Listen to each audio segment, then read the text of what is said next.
ఇలా వేయడమేను.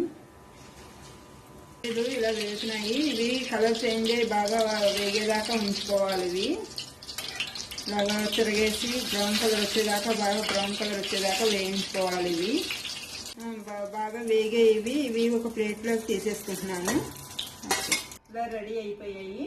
ఇప్పుడు వీటిని ఏం చేయాలంటే ఇలా ఇలా చెంచాతో ఇలా చీలిక చేసి, ఇప్పుడు ఇందులో ఏమో ఈ ఉల్లిపాయ ముక్క కట్ చేసి సన్నగా కట్ చేసి పెట్టుకున్నాం కదా, ఈ ఉల్లిపాయలు, కొంచెం కొత్తిమీర, 2 వేరుశనగ గుళ్ళు ఇలా కూరేసుకోవాలి. ఇందులోను కొంచెం ఇలా నిమ్మకాయ ఇలా పిండుకోవాలి. ఇది